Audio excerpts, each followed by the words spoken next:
ಇದೇ ತಿಂಗಳು ಬರೋ 28ನೇ ತಾರೀಕು ಈ ಒಂದು ಕಂಪ್ನಿ IPO ಬರ್ತಾರೆ.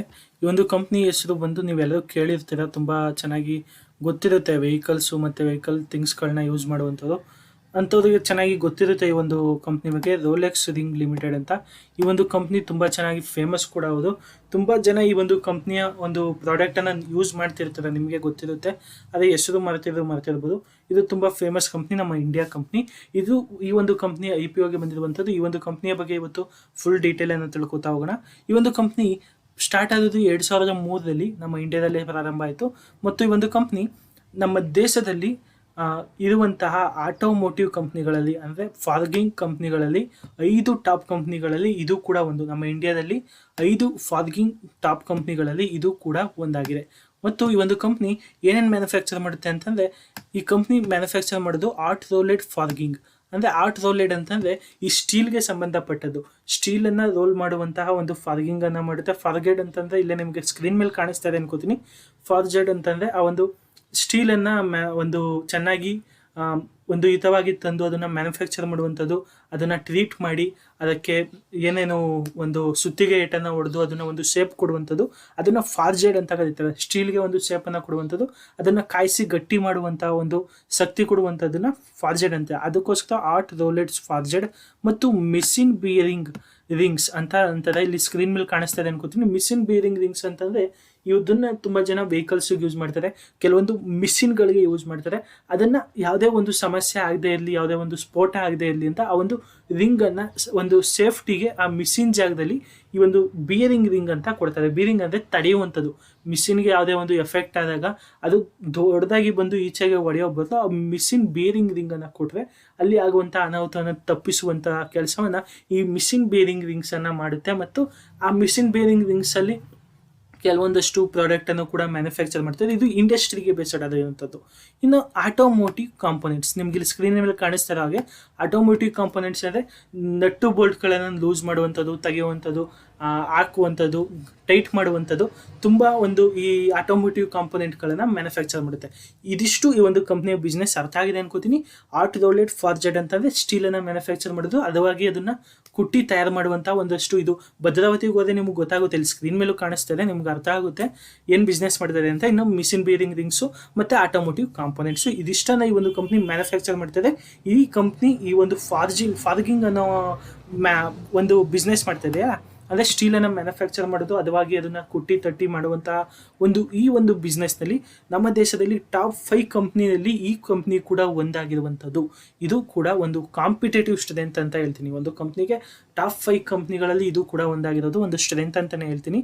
ಇನ್ನು ಈ ಒಂದು ಕಂಪ್ನಿಯ ಪ್ರಾಡಕ್ಟ್ಗಳು ಇವಾಗ ಹೇಳಿದ್ನಲ್ಲ, ಫಾರ್ಜಿಂಗು ಮತ್ತು ರಿಂಗು, ಇವೆಲ್ಲನೂ ಕೂಡ ಯಾವ್ಯಾವ ರೀತಿ ಯಾವ್ಯಾವ್ದ ಸೆಗ್ಮೆಂಟಲ್ಲಿ ಯೂಸ್ ಆಗುತ್ತೆ ಅಂತ ನೋಡೋದಾದರೆ ಅದನ್ನು ಇಲ್ಲಿ ಕೊಟ್ಟಿದ್ದಾರೆ ನೋಡಿ. ಯಾವ್ಯಾವ ಸೆಗ್ಮೆಂಟಲ್ಲಿ ಈ ಒಂದು ಪ್ರಾಡಕ್ಟ್ಗಳು ಯೂಸ್ ಆಗುತ್ತೆ ಅಂದರೆ ಪ್ಯಾಸೆಂಜರ್ ವೆಹಿಕಲ್ಸ್ನಲ್ಲಿ ಯೂಸ್ ಮಾಡ್ತಾರೆ, ಅಂದರೆ ಬಸ್ಸು, ಕಾರು, ಈ ಥರದಲ್ಲಿ.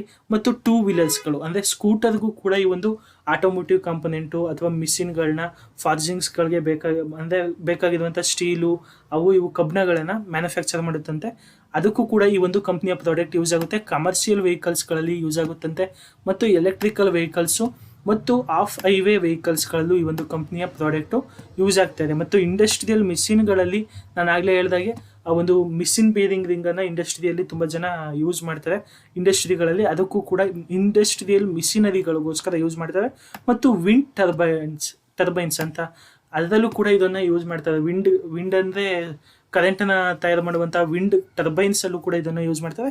ಮತ್ತು ರೈಲ್ವೇಸ್ನಲ್ಲಿ ಕೂಡ ಯೂಸ್ ಮಾಡ್ತಾರಂತೆ ಈ ಒಂದು ಕಂಪ್ನಿಯ ಪ್ರಾಡಕ್ಟನ್ನು, ಮತ್ತು ಇತ್ಯಾದಿ ಎಕ್ಸೆಟ್ರಾ. ತುಂಬ ಚೆನ್ನಾಗಿ ಈ ಒಂದು ಕಂಪ್ನಿಯ ಬಿಸ್ನೆಸ್ ನಿಮ್ಗೆ ಈಸಿಯಾಗಿ ಅರ್ಥ ಆಗಿದೆ ಅನ್ಕೋತೀನಿ.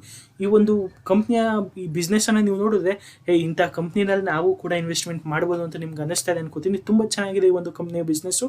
ರೈಲ್ವೆಯಲ್ಲೂ ಕೂಡ ಒಂದು ಪ್ರಾಡಕ್ಟು ರೈಲ್ವೆಗೂ ಕೂಡ ಕೊಡ್ತಿದ್ದಾರೆ ಅಂತಂದರೆ ತುಂಬ ಚೆನ್ನಾಗಿ ಗ್ರೋಪನ್ನು ಕಂಡಿರ್ಬೋದು ಅಂತ ಈಗಲೇ ಅನ್ನಿಸ್ತಾ ಇದೆ. ತುಂಬ ಚೆನ್ನಾಗಿದೆ ಬಿಸ್ನೆಸ್. ಇಂಥ ಬಿಸ್ನೆಸ್ಸನ್ನು ಮಾಡೋದು ಈ ಒಂದು ಕಂಪ್ನಿ IPOಗೆ ಬಂದಿದೆ ಅಂತ ಹೇಳ್ಬೋದು. ಈ ಒಂದು ಚಾನ್ಸು ನೋಡೋಣ ನಿಮ್ಮ ಮುಂದೆ ಏನೇನು ಬರುತ್ತೆ ಅಂತ. ಈ ಒಂದು company wide range of product offering such as automotive parts. ಈ ಒಂದು ಕಂಪ್ನಿ ಆಟೋಮೋಟಿವ್ ಪಾರ್ಟ್ಸ್ ಅಂತಂದರೆ ಇಲ್ಲಿ ನಿಮ್ಗೆ ಸ್ಕ್ರೀನ್ ಮೇಲೆ ಕಾಣಿಸ್ತಾರೆ ಹಾಗೆ ಈ ನಟ್ಟು ಬೋಲ್ಟ್ಗಳನ್ನ ಲೂಸ್ ಮಾಡುವಂಥದ್ದು, ಟೈರ್ಗಳನ್ನ ಟೈಟ್ ಮಾಡುವಾಗ ಹಾಕುವಾಗ ಒಂದು ಇದನ್ನ ನಾವು ಯೂಸ್ ಮಾಡ್ತೀವಲ್ಲ ಸ್ಕ್ರೂಗಳನ್ನ, ಅದನ್ನ ತುಂಬಾ ಚೆನ್ನಾಗಿ ಬೇರೆ ಬೇರೆ ರೀತಿ, ಬೇರೆ ಬೇರೆ ರೇಂಜು, ಬೇರೆ ಬೇರೆ ಸೈಜು, ಆರ್ಡರ್ ಕೊಟ್ಟಂತ ಸೈಜ್ಗೆ ಮಾಡಿಕೊಡುತ್ತಂತೆ. ಮತ್ತು ಆರ್ಟ್ ಫಾರ್ಜೆಡೋ ಮತ್ತು machinery alloys steel bearing rings, ಮಿಷಿನರಿಗೆ ಬೇಕಾಗಿರುವಂಥ ಸ್ಟೀಲ್ ಬೇರಿಂಗ್ ರಿಂಗ್ಸ್ಗಳನ್ನು ಚೆನ್ನಾಗಿ ಆಫರಿಂಗ್, ಅಂದರೆ ಯಾವುದೋ ಅವರು ಸೈಜ್ ಕೊಟ್ಟಂಗೆ ಆ ಸೈಜ್ಗೆ ಈ ಒಂದು ಕಂಪ್ನಿ ತಯಾರಿ ಮಾಡಿಕೊಡುತ್ತಂತೆ.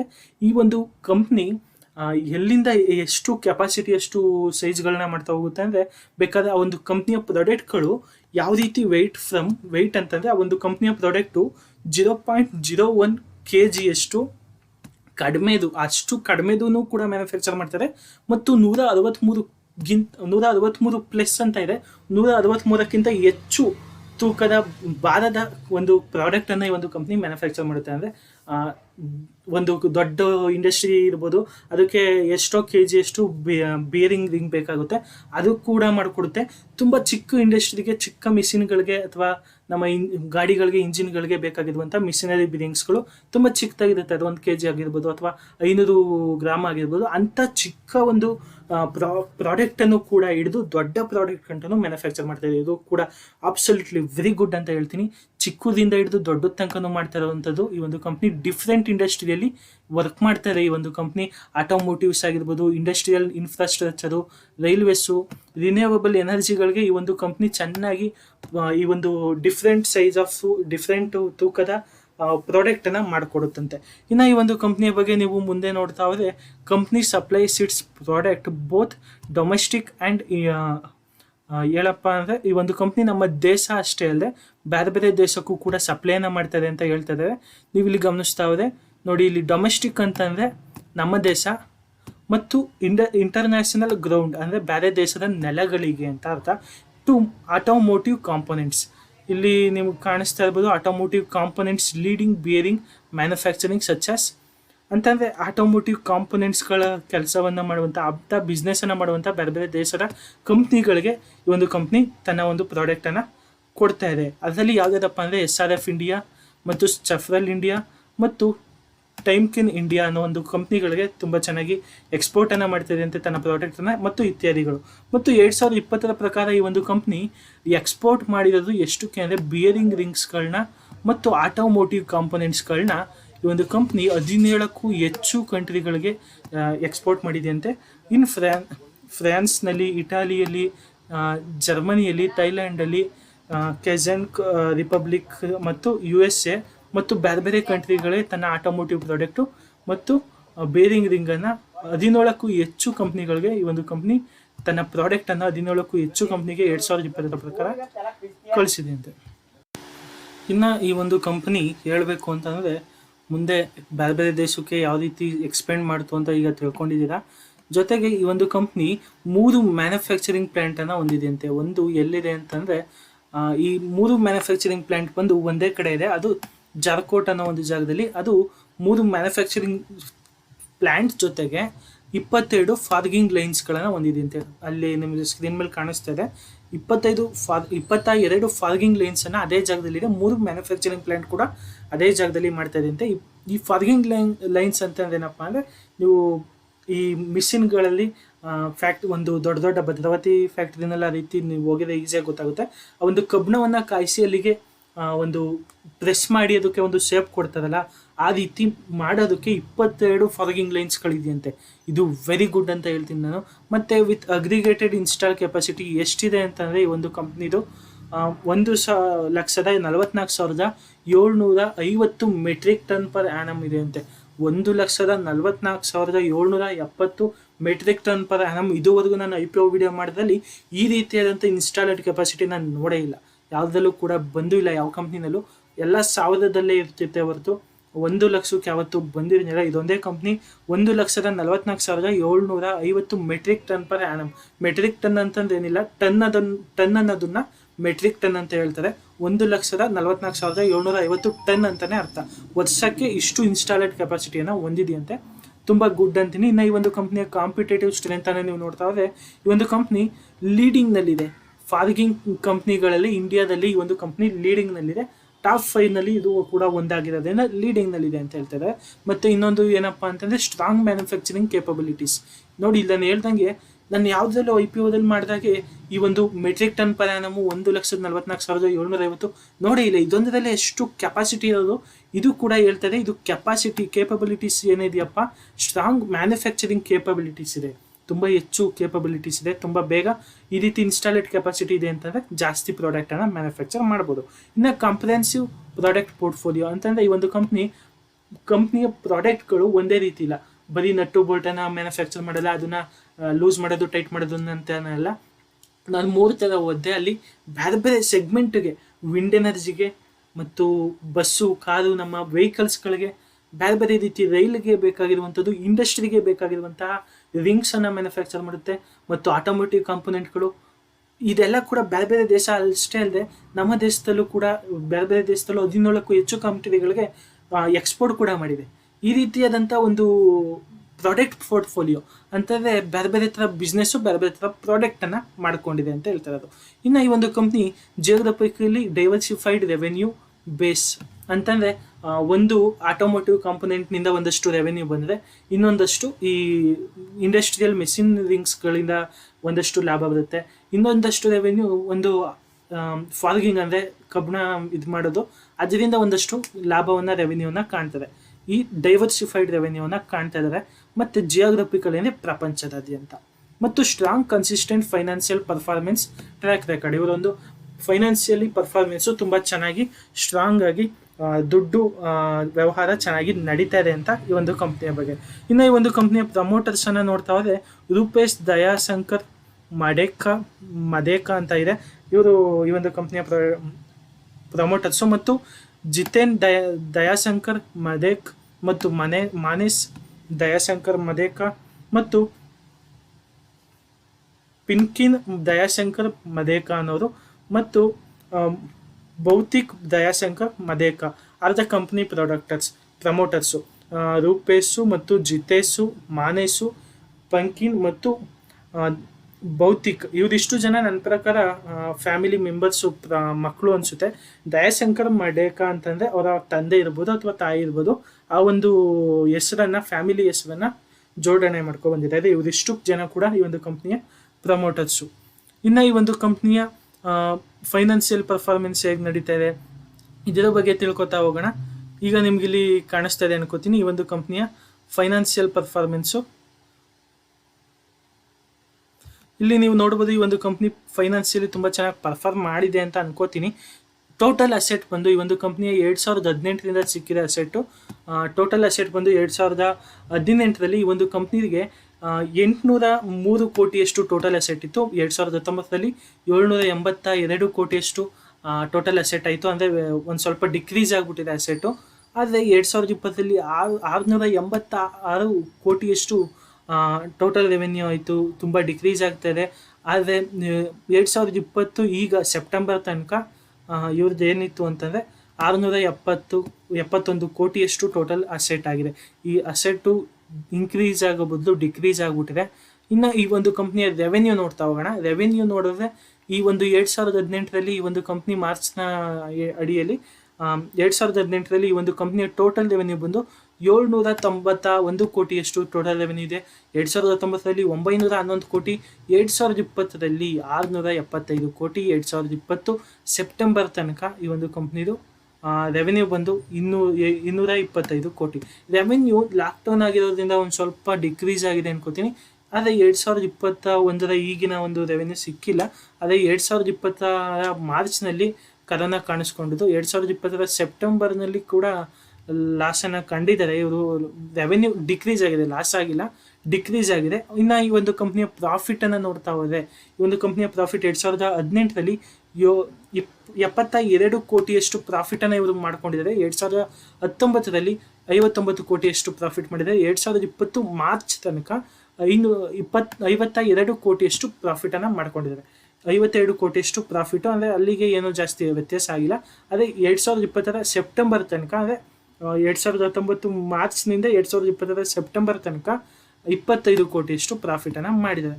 ಈ ಒಂದು ಪ್ರಾಫಿಟನ್ನು ನೀವು ನೋಡ್ತಾ ಹೋದರೆ ಡಿಕ್ರೀಸು ಇನ್ಕ್ರೀಸು ಆಗ್ತಾನೆ ಇದೆ.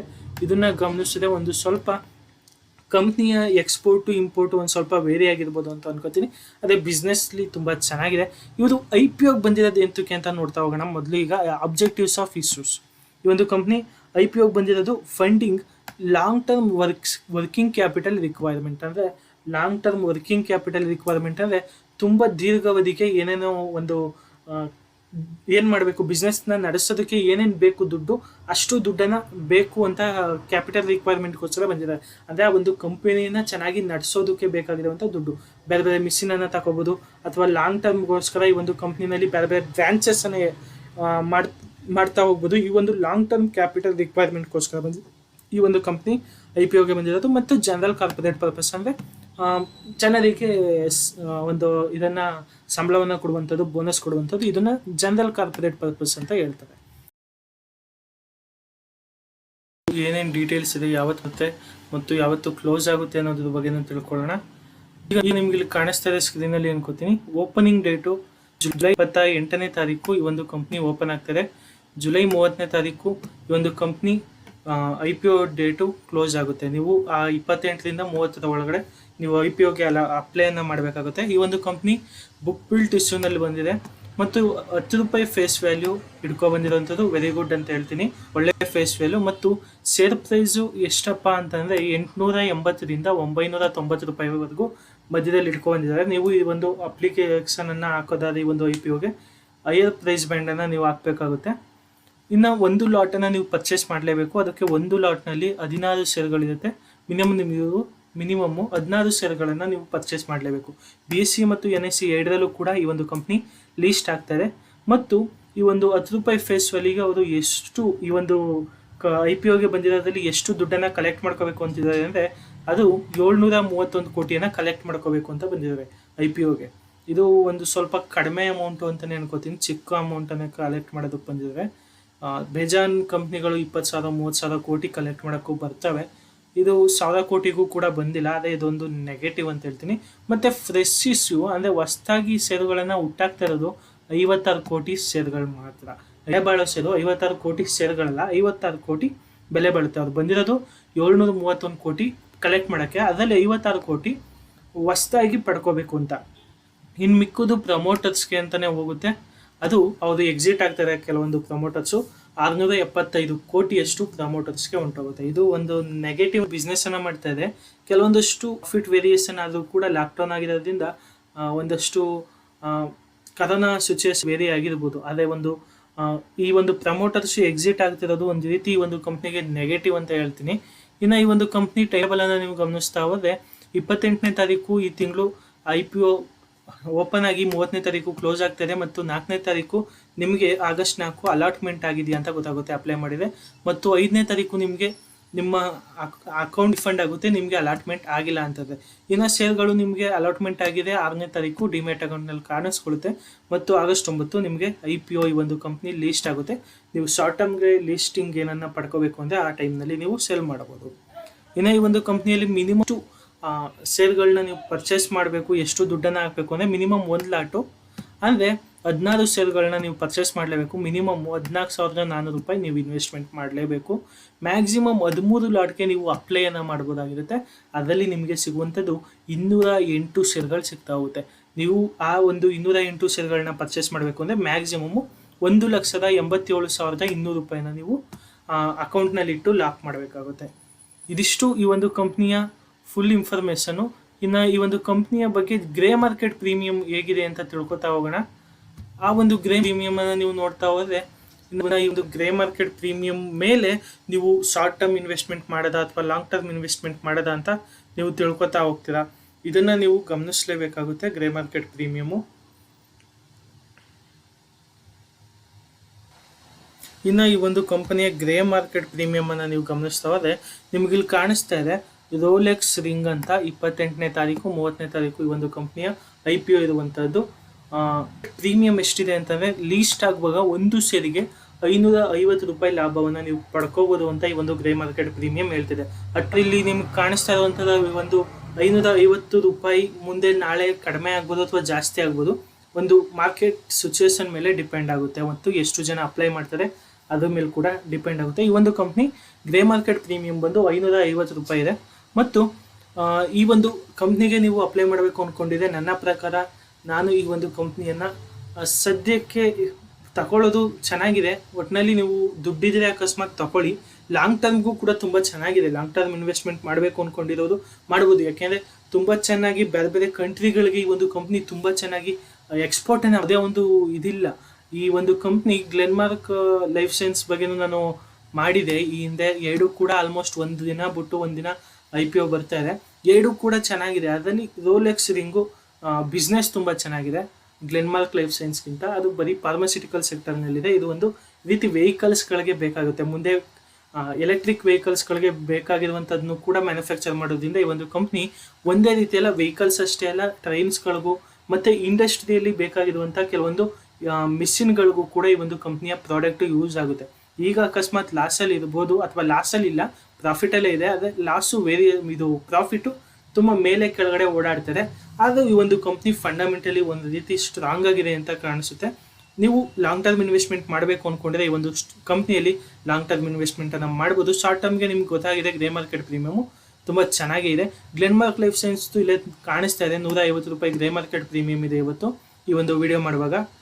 ಮತ್ತು ಇವತ್ತು ತತ್ವಚಿಂತನ್ IPO ಯಾರ್ಯಾರಿಗೆ ಅಲಾಟ್ಮೆಂಟ್ ಆಗಿದೆಯೋ ಅಥವಾ ಯಾರ್ಯಾರು ಅಪ್ಲೈ ಮಾಡಿದೆಯೋ ಅವರಿಗೆ ನಿಮಗೊಂದು ಸಿಹಿ ಸುದ್ದಿ ಅಂತಲೇ ಹೇಳ್ಬೋದು. ₹1050 ಗ್ರೇ ಮಾರ್ಕೆಟ್ ಪ್ರೀಮಿಯಮ್ ಇದೆ ಅಂತಂದರೆ ನೀವು ಒಂದು ಶೇರಿಗೆ ಅಪ್ಲೈ ಮಾಡಿದವ್ರಿಗೆ ₹1050 ಒಂದು ಶೇರಿಗೆ ಲಾಭವನ್ನು ಲೀಸ್ಟಿಂಗ್ ಗೇನಲ್ಲಿ ಪಡ್ಕೋಬೋದು. Very good. ತುಂಬ ಚೆನ್ನಾಗಿ ಯಾರ್ಯಾರು ಈ ತತ್ವಚಿಂತನ್ IPOಗೆ ಅಪ್ಲೈ ಮಾಡಿದ ತುಂಬ ಅದೃಷ್ಟಶಾಲಿಗಳು ಅಂತಲೇ ಹೇಳ್ತೀನಿ. ಆದರೆ ಲೀಸ್ಟ್ ಆಗುವಾಗ ಚೇಂಜ್ ಆದರೂ ಆಗ್ಬೋದು, ಹುಷಾರಾಗಿ ನೋಡ್ಕೊಳ್ಳಿ. ಮತ್ತು ಲೀಸ್ಟ್ ಆದವಾಗ ಆದಷ್ಟು ಶಾರ್ಟ್ ಟರ್ಮ್ಗೆ ಇನ್ವೆಸ್ಟ್ಮೆಂಟ್ ಮಾಡೋದು ಬೇಗ ಎಕ್ಸಿಟ್ ಆಗೋದಕ್ಕೂ ಟ್ರೈ ಮಾಡಿ.